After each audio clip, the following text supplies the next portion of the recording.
ఒక్కసారి ఫిష్ ఫ్రైని ఇలా ఒక్కసారి ట్రై చేసి చూడండి. మళ్ళీ మళ్ళీ ఇలాగే ఈ ప్రాసెస్లోనే చేస్తారు. సో అల్లం వెల్లుల్లిని అయితే ఇలాగ మంచిగా కచ్చపచ్చగా గ్రైండ్ చేసుకుని కొంచెం పసుపు కొంచెం ఆయిల్ని వేసి ఇలా మెత్తగా గ్రైండ్ చేసుకోవాలి. సో ఇలా చేసుకోవడం వల్ల 1 వీక్ పాటు మనకి నిల్వ ఉంటుందన్నమాట.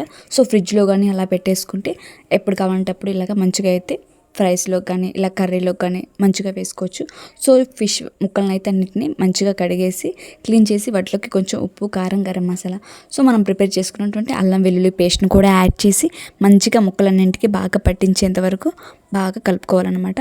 సో ఇలా పట్టించిన తర్వాత డీప్ ఫ్రైకి సరిపడా ఆయిల్ని పెట్టుకొని, సో ఈ ఆయిల్ అనేది మనం మళ్ళీ మళ్ళీ వాడం కాబట్టి సో చూసి వేసుకోండి. ఇలా కొంచెమే ఆయిల్లో వేసుకొని ఒక 3 పీసెస్ వరకు ఇలా మంచిగా కుక్ అయిన తర్వాత రివర్స్ చేసుకొని రెండో వైపు కూడా మంచిగా కుక్ అవ్వాలన్నమాట.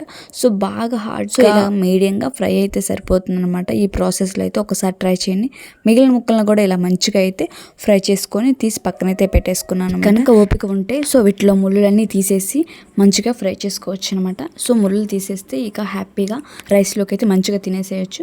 సో అదే ప్యాన్లోకి ఆనియన్స్, ఇలా అల్లం వెల్లుల్లి పేస్ట్ మెయిన్ ఇక్కడే వేసుకోవాలి అన్నీ. సో మసాలా అనేది ఇప్పుడే కాబట్టి పెట్టేది, ఫస్ట్ అంతగా పట్టవు కాబట్టి అప్పుడే వేసుకోవాల్సిన అవసరం లేదనమాట. సో ఉప్పు, కారం, గరం మసాలాని ఇలాగ కొబ్బరి, అల్లం వెల్లుల్లిని మొత్తాన్ని ఇలాగ మంచిగా ఫ్రై చేసుకొని దీని లోపలికి ఇలా పీసెస్ అన్నింటినీ వేసి సో కదపకుండా ఇలా మంచిగా ముక్కలన్నింటికి పట్టించేసాక కొంచెం కొత్తిమీరతో గార్నిష్ చేసుకుని తినండి. రైస్లోకి చాలా అంటే చాలా ఖచ్చితంగా ఇలా ఒక్కసారి ట్రై చేసి చూడండి. చాలా అంటే చాలా బాగుంటుంది అనమాట. సో రైస్లోకి పర్ఫెక్ట్ అని చెప్పొచ్చు. నేనైతే ట్రై చేశాను. మీరు ట్రై చేసి ఎలా వచ్చిందో కామెంట్ చేసి ఖచ్చితంగా మన ఛానల్ని సబ్స్క్రైబ్ చేసుకోండి.